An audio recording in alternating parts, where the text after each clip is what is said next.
Oi, tudo bem? Meu nome é Bia Toledo, eu sou atriz, sou de São José do Rio Preto, sou atriz há 28 anos, já trabalhei com alguns grupos, algumas outras pessoas independentes, como teatro,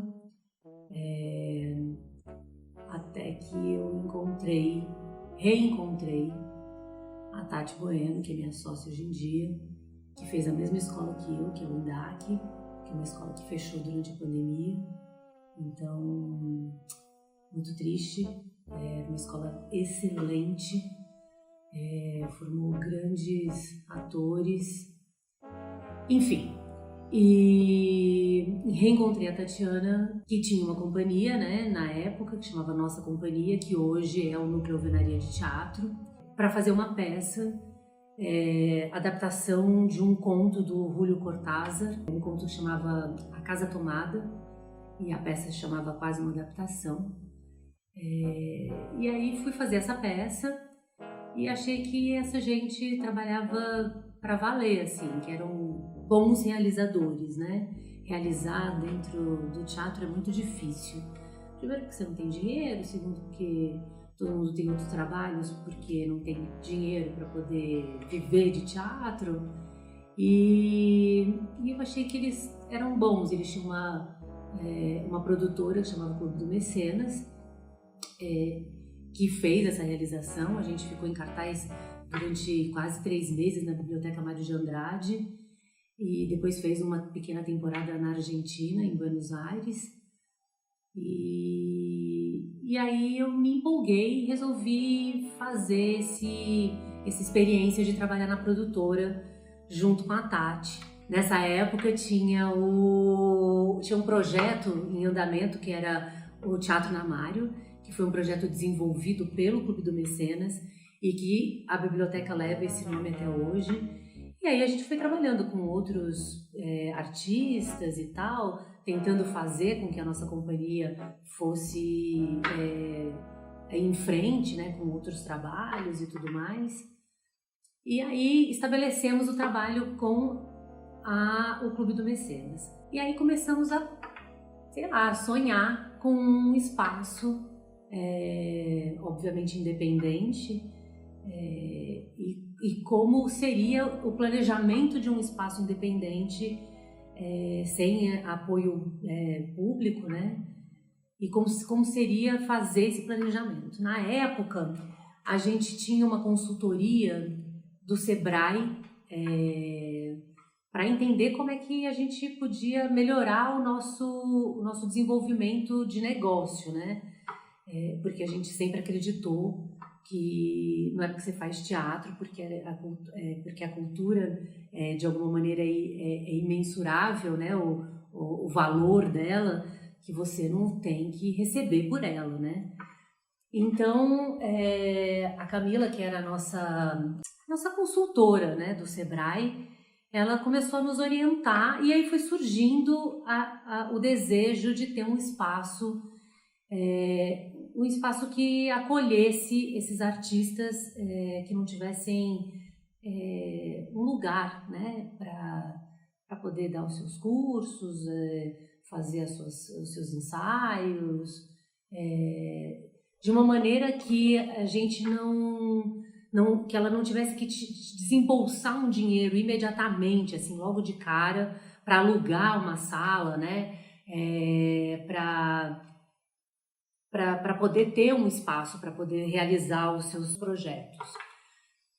E aí abrimos uma salinha ali na Frade Coutinho, em cima de uma loja, e que a gente deu o nome de Clubinho, por conta da nossa produtora, que era o Clube do Mecenas. A gente deu esse nome de Clubinho, e aí começamos a fazer coisas assim, saraus, encontros de dramaturgia, alugar a sala, alugar mais ou menos, porque assim, a gente dava uma oportunidade de a pessoa não ter o dinheiro, né? Quando ela não tinha o dinheiro para poder alugar diretamente a sala e ela queria dar um curso, a gente ficava com uma porcentagem que só recebia depois que ela desse esse curso. Então isso abriu um leque, assim, a gente entendeu que existia uma demanda para esse público, né, de artistas. E aí começamos a fazer um planejamento real dessa casa que a gente tem hoje, que é o Alvenaria Espaço Cultural Colaborativo.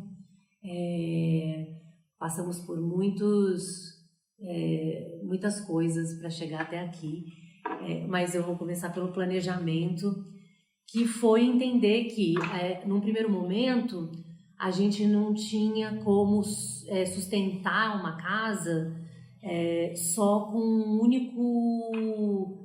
uma única vertente, né? Por exemplo, só o teatro. A ideia era ser a sede da nossa companhia, mas não tinha como. A gente sabe que os espaços não sobrevivem só do teatro. Então a gente começou a pensar nesse plano de negócio ser uma coisa um pouco mais ampla. A ideia foi pegando forma, foi se transformando, até que a gente chegou num modelo que seria agrupar o máximo de arte possível dentro de um mesmo espaço. Então, a gente queria ter música, ter teatro, ter cinema, ter exposições, ter uma lojinha colaborativa, onde os pequenos produtores pudessem expor os seus produtos aqui. Então, é sempre um pouco nessa base da porcentagem, não ser como uma lojinha colaborativa que existe por aí, que a pessoa tem que alugar um nicho, e lá nesse nicho ela deixa lá os produtos dela e tal. Não, sempre foi meio assim e continua sendo, que a gente fica com uma porcentagem da venda dos produtos da nossa lojinha. É a mesma coisa com as salas de ensaio, é a mesma coisa com as apresentações, e aí a gente foi amadurecendo a ideia desse projeto, até que a gente encontrou a casa que abrigaria todos os nossos desejos, né? Que fica aqui agora na Turiaçu 799, desde que a gente abriu esse espaço em 2018, aqui a nossa sede. E aí, em 2018, a gente começou assim, a gente tinha pouquíssimo dinheiro para fazer qualquer coisa. A casa é muito antiga, ela lendas contam que a casa é de 1920 e já foi de um tudo aqui. Já foi açougue lá em 1930, foi escola de dança, foi um cassino clandestino e tem até rota de fuga pelo fundo da alvenaria. É divertida a história da casa. E aí tem vários espaços mesmo, tem um quintal, tem a sala onde fica o nosso bar, tem a sala de cima que tem duas salas em cima, no andar de cima. Uma a gente fez lá em cima uma sala multiuso e a outra a gente, num primeiro momento, usou bastante para aluguel de ensaio, apresentação de peça, e a sala de baixo a gente começou essa reforma e tudo mais, mas com muito pouco dinheiro, assim. Na época eu tinha um dinheiro, a Tati tinha um pouquinho, a gente se juntou nisso e fez a reforma principal, que era tirar coisa que a gente não queria mais na casa. Então tinha um telhado que cobria o nosso quintal, tinha um forro que era péssimo, e aí acabou o dinheiro. Pintamos umas paredes e acabou o dinheiro. E aí os nossos amigos, né, foram aparecendo, gente que se interessou pela nossa ideia, e a gente acabou fazendo esse mutirão de ajuda, assim. Então, tem uma parede de pallet lá fora que é construída por duas meninas, a sala lá de cima foi inteira reformada por uma engenheira que é nossa amiga, e que ensinou uma pessoa a trabalhar nesse ofício, reformando essa sala lá em cima. Então, ainda teve propósito, né, dentro dessa reforma. E a gente se chamava de canteiro aberto, né? A gente não tinha A gente não tinha uma data de inauguração e parecia que nunca ia ficar pronto para inaugurar, e até hoje é um pouco assim, a gente ainda não conseguiu inaugurar completamente porque sempre tem um detalhezinho aqui, um detalhezinho ali, e aí as plantas foram chegando e aí conseguimos pintar o chão. Então, quer dizer, foi um começo bem do tamanho que a gente achou que podia ter mesmo, e do tamanho que a gente acreditou que era para aquele momento. A gente não fazia dívidas, a gente começou a fazer eventos ainda na obra e foi se espalhando nesse movimento. Um amigo veio tocar primeiro, aí esse amigo indicou para outro amigo que tinha esse espaço aberto e que estava abrindo espaço para os músicos independentes. E aí, ideia não nos falta, né? A gente sempre tem uma ideia para um projeto aqui, um projeto ali. E aí foram surgindo os projetos de música, a princípio, porque a gente entendeu que para a gente manter a casa funcionando, o bar era a nossa fonte maior de renda, que é até hoje, não vou mentir para vocês de jeito nenhum, o bar é o que paga as nossas contas, é o que faz com que a gente consiga ter agora um pouco de gente trabalhando por aqui e tudo mais. E a música era uma porta de entrada para poder fazer esse dinheiro, para poder ter as contas pagas no fim do mês. Então um amigo foi indicando para outro, que foi indicando para outro, que foi indicando para outro, e aí a gente montou alguns projetos. A gente teve o projeto de música autoral, e sempre privilegiando esse artista independente, né? Esse artista que não tem uma gravadora, esse artista que de repente não tem nenhuma música no Spotify, ou esse artista que não tem muitos lugares ainda para tocar, abrindo esse espaço mesmo para que ele fosse crescendo de alguma maneira junto com a gente, né?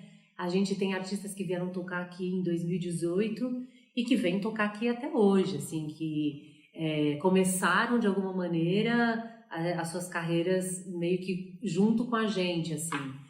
Então isso também é muito afetivo, né? E essa curadoria de alguma maneira foi muito afetiva, assim. Então a gente começou com esses projetos de música, começou com esse de música autoral, aí de sexta-feira.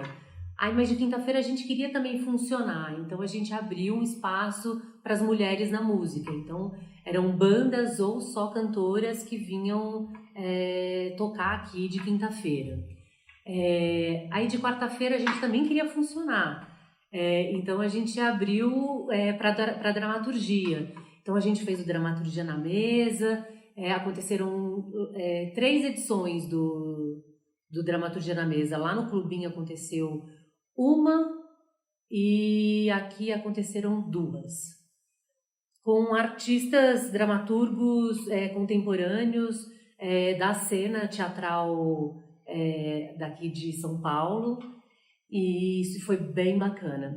Mas a gente queria funcionar mais vezes. Aí na terça-feira a gente achou um outro projeto para fazer de terça-feira, que era o Curtaria, que era uma mostra, a princípio, permanente de curtas-metragens, e foi um projeto muito legal. E pensem bem, assim, a gente, na verdade, essa programação, ela foi se construindo sem dinheiro, né? Sem ter contratação de artista, sem pagar para exibição dos curtas,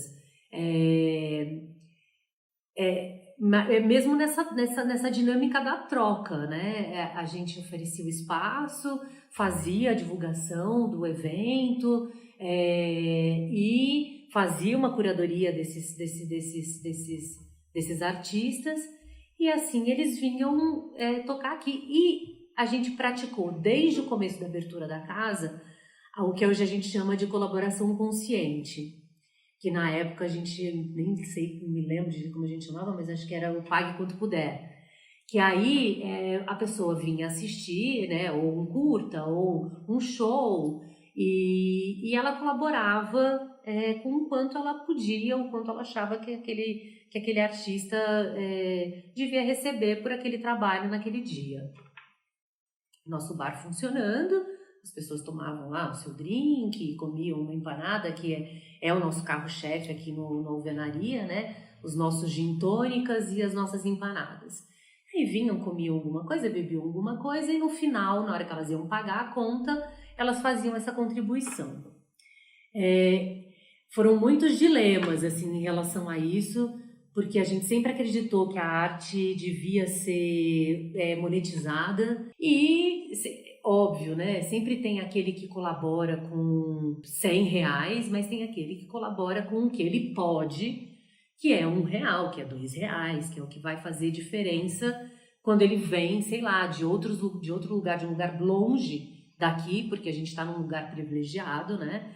O Alvenaria fica em Perdizes, então a gente sabe que ele fica num lugar privilegiado e isso possibilitou com que públicos de outras regiões da cidade pudessem inclusive frequentar o Alvenaria sem nenhum constrangimento, porque afinal de contas ele não pagava para entrar e ele contribuía com o que ele podia, né, para o artista, que no final das contas acabava favorecendo o artista, né?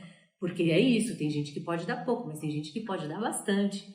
Então isso meio que se equilibrava e acabava dando mais dinheiro para o artista, porque todo o dinheiro arrecadado nessa colaboração fica para o artista. Então favorecia o artista porque o ingresso fixo às vezes não chegava nem na metade do que seria a colaboração consciente. Então a gente praticou a colaboração desde o começo e continua praticando até hoje, e a gente passou por muitos dilemas, além desse, né, de achar que as pessoas podiam não valorizar a arte da maneira como ela devia ser valorizada, por conta de que eu vou pagar e hoje não vou pagar, então tudo bem, entendeu? E então isso é digamos, um perrenguinho, assim, que a gente vira e mexe, a gente revisita essa questão para que isso não caia num lugar onde, isso é de menor importância. Não é de menor importância de maneira alguma. Bom, enfim, acho que agora eu me perdi, eu não sei mais onde eu tô. Falei de muitas coisas ao mesmo tempo, né? Fui emendando uma coisa na outra. Me acompanha, gente! Até que veio a pandemia. Até que veio a pandemia. A gente funcionou 2 anos nesse método, né? Encontrando projetos para realizar aqui, aceitando projetos de fora, de outros artistas para realizar aqui, entendendo qual era o nosso horário de funcionamento também. No primeiro momento a gente abria só quando tinha evento, depois a gente abria de terça a domingo, depois a gente abria de terça a terça e foi, sabe, uma loucura. Sendo que nesses 2 primeiros anos era eu e a Tati, de fato, trabalhando em todas as frentes. Nos shows, na curadoria dos shows, no portaria, pensando que nesses 2 primeiros anos a gente teve, claro, ajudas de outras pessoas, principalmente que compunham a nossa companhia naquele momento, né? Mas no geral, pensando em todas as áreas de atuação do Alvenaria, eu e a Tati trabalhando 18 horas por dia, pensando nos projetos, realizando os projetos, trabalhando atrás do bar, montando o projetor, montando exposição, enfim, negociando com os produtos que a gente queria ter na lojinha, desses produtores independentes, pensando num cardápio melhor para o nosso bar, pensando nos detalhes que compõem a nossa casinha. Fazendo faxina. Fazendo faxina é muita faxina. É uma casa se não me engano, tem 250 metros quadrados essa casa. Não é brincadeira, não. E então, enfim, né, pensando em toda a logística de comunicação, de como que a gente ia existir né, no Instagram. E, claro, né, a gente foi melhorando, foi crescendo, a gente ficou bastante conhecida no mundo musical independente. Então, tipo, vinha gente que tocava com, tipo, sei lá, com a Bethânia, entendeu? Tinha o músico lá que tocava com a Bethânia, que tinha um show solo, da sua carreira solo, e vinha tocar aqui no Alvenaria. Então, tipo, a gente rodou na boca desse povo, desses artistas, né? O que foi muito legal e nos abriu várias portas. Aí funcionamos assim durante 2 anos e aí veio a pandemia. A pandemia foi, num primeiro momento, devastadora, assim, porque a gente tentou de tudo no comecinho da pandemia. A gente fez uma campanha que muitas pessoas ajudaram, porque tem esse lugar afetivo, né, das pessoas que frequentam aqui com a gente, porque sabem que a gente está nessa luta, nessa batalha o tempo inteiro, e vira e mexe a gente escuta, elas são guerreiras, elas são isso, elas são aquilo. Não, a gente é sobrecarregada mesmo, né? A gente trabalha que nem umas condenadas, mas chegou a pandemia e não tinha o que fazer, a gente pensou, bom, então vamos fazer um delivery, vamos entregar as comidinhas que a gente faz, mas a gente não tem estrutura para fazer isso. Aí pensamos, bom, não vamos fazer nada, vamos esperar mais uns 2 meses, ver o que rola. Se não der, a gente fecha. Aí começamos a fazer entramos mesmo, ficamos na pandemia para valer, assim. Começamos a fazer um quadro de humor na internet que chamava Vamos Chutar os Brocos, já que a casa caiu. O país naquela loucura, naquele caos, pandemia, gente morrendo enlouquecidamente, não tinha vacina, não sabia nem se ia ter vacina. Nossa, foi um terror, né? Todo mundo se lembra disso, tem gente que se lembra mais vividamente dessa situação porque viveu na pele, né? As perdas e tudo mais. Até que saiu a história dos auxílios emergenciais para a cultura. Depois de muita luta, muita batalha, eles saíram. E aí a gente se inscreveu em 2 e fomos contemplados com 2 editais desses do auxílio emergencial da Aldir Blanc. E aí a coisa deu uma respirada, né? Porque a gente conseguiu esse dinheiro, contratamos uma gente que estava sem nenhuma perspectiva de dinheiro e começamos a realizar esses projetos. Amigos, né, parceiros, também se inscreveram, também ganharam, então realizaram seus projetos aqui e que no final das contas, ao todo, eu acho que a gente conseguiu realizar aqui uns 6, 7 projetos de outras pessoas, de outros produtores, né? E isso deu um respiro. E aí, a gente, nesses 2 primeiros anos, a gente ficou muito focada no alvenaria e a nossa companhia ficou um pouco de lado. A gente ficou sem ter muito né? Sem ter muito tempo para pensar nas questões criativas. A Tati é dramaturga, eu sou atriz, e a gente foi ficando, inclusive, muito chateada com o fato de não poder exercitar os nossos ofícios, né, além da gestão cultural. E aí vem a lei que nos ajuda a realizar. E aí a Tati escreveu, né, 2 textos. Um é o Codinome Madame, que é a peça que eu faço, que se passa num futuro distópico onde a cultura está proibida no país. E essa artista, né, essa mulher, Madame, ela fica 25 anos enclausurada com toda a arte que ela conseguiu guardar junto com ela nesses 25 anos. E aí a peça acontece no primeiro encontro que ela vai ter com as pessoas depois desses 25 anos.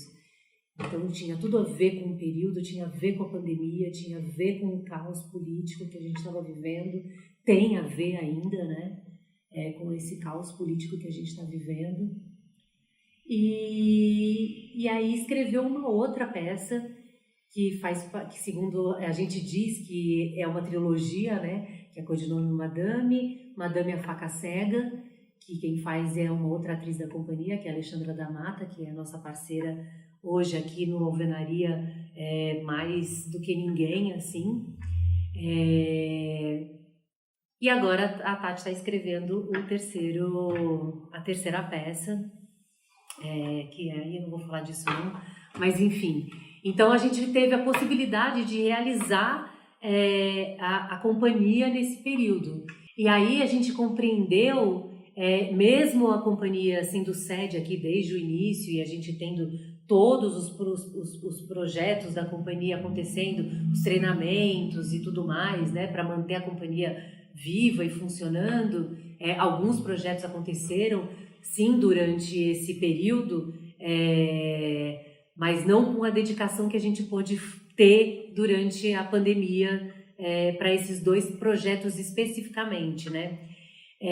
A gente entendeu completamente que a companhia, que hoje em dia é o Núcleo Alvenaria de Teatro, o Alvenaria e o Clube do Mecenas, eles eram braços da mesma coisa. Eu diria que é difícil, é muito difícil.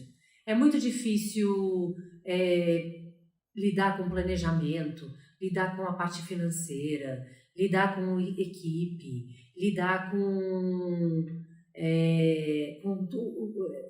todos os afazeres que uma casa dessa demanda, com todas as demandas, incluindo, eu estou falando isso da gente especificamente, que tem tantos braços, né, que tenta, que não que atira para todos os lados, mas que quer compreender vários espaços, né? Eu diria que experimente. É um aprendizado gigantesco.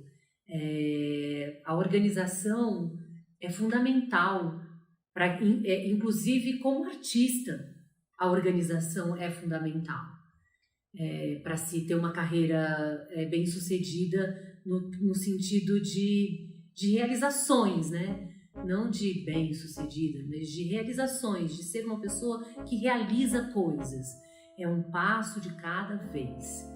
É uma etapa de cada vez para ser vencida, para se chegar aonde se quer chegar. Traçar metas, objetivos, ter prazos, ter planilhas, aprender a fazer todas essas coisas. Eu que sou das humanas, não diria assim, para mim é quase um bicho de 7 cabeças. Mas eu me associei a uma pessoa que tem um entendimento mais amplo que tem um conhecimento um pouco mais amplo dessas coisas e tem uma curiosidade para essas questões burocráticas talvez um pouco maior do que a minha.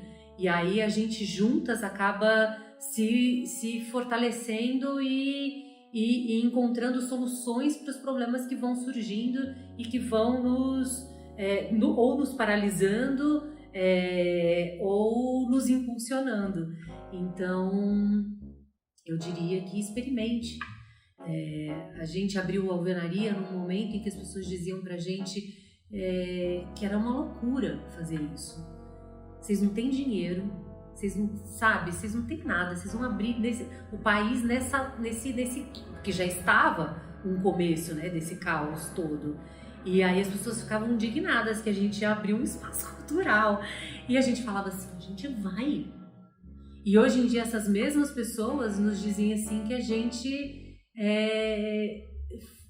realizou, entendeu? Que a gente fez as coisas acontecerem.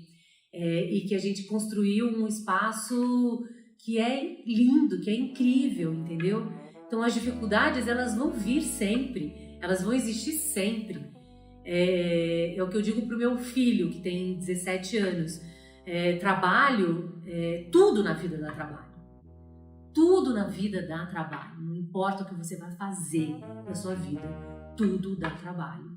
Então, gaste seu tempo com alguma coisa que você goste de fazer, que é o nosso caso. A gente ama fazer isso, a gente ama ter essa casa, a gente ama receber as pessoas que a gente recebe aqui, a gente ama receber os artistas que a gente recebe aqui, a gente ama isso aqui. Então, é isso. Encontrem algo que vocês amem também.